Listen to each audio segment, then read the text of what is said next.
Sir ഒരു civil service ഉദ്യോഗസ്ഥൻ എന്നുള്ള നിലയിൽ സാറിന് ഒരു ഗാനരചയിതാവിന് കിട്ടേണ്ട അംഗീകാരം കിട്ടുന്ന ഒരു ബാധ്യതയായിട്ട് മാറിയെന്ന് തോന്നുന്നുണ്ട്. കാരണം മഴ എന്ന് പറഞ്ഞ സിനിമയിലെ പാട്ടിന് ശരിക്കും സാറിൻ്റെ പേര് അവസാന നിമിഷം വരെ വന്നതാണെന്ന് അന്നൊരു മാധ്യമപ്രവർത്തകന് എനിക്കറിയാം. പക്ഷെ പലപ്പോഴും അത് എന്നാൽ അയാൾ അത്ര മിടുക്കനാവണ്ടെന്ന് വിചാരിച്ചിട്ട് ആ അവാർഡ് അവിടെ നിന്ന് തട്ടിപ്പോയെന്നാണ് ഞാൻ അന്ന് കേട്ടത്. അപ്പോൾ ഒരു എത്രയോ മണമുല്ല കുടമുല്ല പൂവെടുക്കുന്നുള്ള പാട്ടിന് അവസാന റൗണ്ടിൽ ഒരു വന്നായിരുന്നു സാറിന്. പക്ഷേ എന്തോ ഒരിക്കലും അത് ഞാനൊരു സാക്ഷി എന്ന് വേണമെങ്കിൽ പറയാം ആ സംഭവത്തിൻ്റെ. അതിനകത്ത് ഒരു കാര്യമുള്ളൂ, എനിക്കിതുവരെ ഞാൻ ഇത്രയും കാലമായിട്ട് 40 വർഷമായിട്ട് പാട്ട് എഴുതിയിട്ട് എനിക്ക് സംസ്ഥാന സർക്കാരിന് ഒരു അവാർഡും കിട്ടിയിട്ടില്ല. അത് ഫാക്ട്.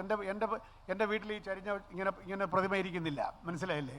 അതിനകത്ത് ഒരു ചെറിയ അഭിമാനം എനിക്കുണ്ട്. കാരണം ഞാൻ സർക്കാരിൽ റെഗുലർ സർവീസിലിരുന്ന കാലത്ത് എനിക്ക് സംസ്ഥാന സർക്കാരിൻ്റെ നല്ല ഗാനരചയിതാവിനുള്ള അവാർഡ് കിട്ടിയിരുന്നെങ്കിൽ ആളുകൾ ഒരു വിഭാഗം എങ്ങനെ പ്രതികരിക്കുന്നത്? അത് പിന്നെ ഉറപ്പല്ലേ, അയാൾ അടിച്ചു മാറ്റിയില്ലേ? അങ്ങനെ അടിച്ചു മാറ്റി അവാർഡ് എനിക്ക് വേണ്ട സുഹൃത്തെ. അതിനർത്ഥം ഇനിയിപ്പോൾ തന്നെ വാങ്ങിക്കില്ലെന്നല്ല കേട്ടോ, ഇനി തന്നെ വാങ്ങിക്കും. ഇപ്പോൾ ഞാൻ അധികാരത്തിൻ്റെ ഭാഗമല്ല. അവാർഡിനോടൊന്നും എനിക്ക് നീരസമില്ല. പക്ഷേ ഇത് അഡ്ജസ്റ്റ്മെൻറ്റിൽ വാങ്ങിച്ചതാണെന്ന് പറയുന്ന അവാർഡ് ഭാരമാണ്, അത് കുരിശാണ്. അതെനിക്ക് കിട്ടാത്തതിൽ എനിക്ക് സന്തോഷമേ ഉള്ളൂ. അവാർഡിൻ്റെ പിന്നാലെ ഞാൻ പോയിട്ടില്ല.